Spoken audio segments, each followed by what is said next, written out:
Hi, good morning. నా జీవన ప్రపంచానికి స్వాగతం. ఈరోజు ఫ్రీ బస్ గురించి మాట్లాడదాం అనుకుంటున్నానండి.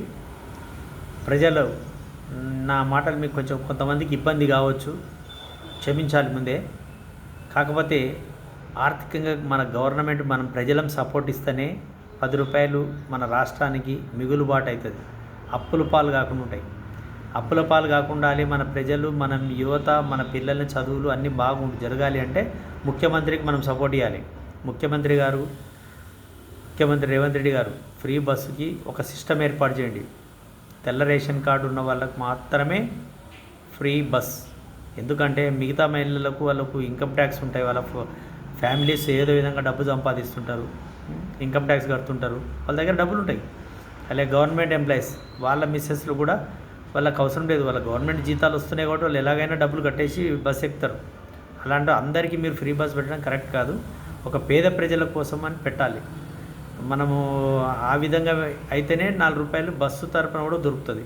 ఇది మీరు ఫ్రీ రేషన్ కార్డు ఎలా ఇస్తారో, ఫ్రీ ఒక టోకెన్ సపరేట్, అంటే రేషన్ షాప్ల దగ్గరనే వాళ్ళు ప్రతి నెల ఆ బియ్యం తీసుకున్నప్పుడు ఒక టోకెన్ ఇవ్వండి. ఆ టోకెన్ ఆ నెలంతా వాళ్ళకి పనికి వస్తుంది. ఆ టోకెన్ తీసుకుపోయి ఇంట్లో ఎవరు ఉపయోగించుకుంటారో వాళ్ళకి ఆ టోకెన్ తోటి ఆ ఫ్రీ బస్ ఎక్కాలి, లేకుంటే లేదు. దీనికి మీరు ఏదైనా సంవత్సరానికి ఒక 50 రూపాయల చందానో కింద తీసుకోండి, ఆ టోకన్ల ఖర్చు కింద. అదే రేషన్ షాపులతోటి 50 అయితే 10, 20 రూపాయలు ఏదో ఒకటి పెట్టండి మీరు ఆ టోకెన్. లేదు మీరు ఫ్రీ చేస్తా అంటే నో ప్రాబ్లం, ఆ టోకెన్స్ ఖర్చులది అది పెట్టి మీరు ఖచ్చితంగా అలా ఫ్రీ ఇవ్వండి. అప్పుడు మీకు ఏమైతే అంటే వేరే పబ్లిక్ దగ్గర టోకెన్ ఉండదు కాబట్టి వాళ్ళు ఆటోమేటిక్గా డబ్బులు తీసేసుకుంటారు. టోకెన్ చూపించిన వాళ్ళకు ఓకే, అట్లా టోకెన్ రూపంలో వాళ్ళు ఎక్కే వాళ్ళకి అట్లా ఏర్పాటు చేయండి. గవర్నమెంట్కి నేను విన్నవిస్తున్నది ఏంటంటే గవర్నమెంట్కు లాభాలు రావాలి. ప్రతి ఒక్కరికి ఫ్రీ బస్సు అవసరం లేదు. గుంపులుగా ఎక్కి కొట్టుకుంటున్నారు ఆడోళ్ళు. అంటే డబ్బున్నోళ్ళది ఆధిపత్యం అవుతుంది, డబ్బు లేని వాళ్ళు పాపం సైలెంట్ ఉంటున్నారు.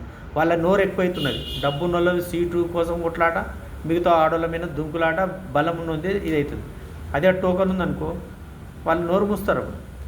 అప్పుడు మీరు డబ్బున్నోళ్ళు అందరు కూర్చోవాలి, ఎవరు ముందు వస్తే వాళ్ళు కూర్చుంటారు. మీరు టోకెన్ ఫ్రీ అని వాళ్ళు డబ్బులని ఇవన్నీ ఏమి ఉండదు. మీరు దీనికి ఏదైనా ఒక కొత్తగా ఏర్పాటు చేయండి.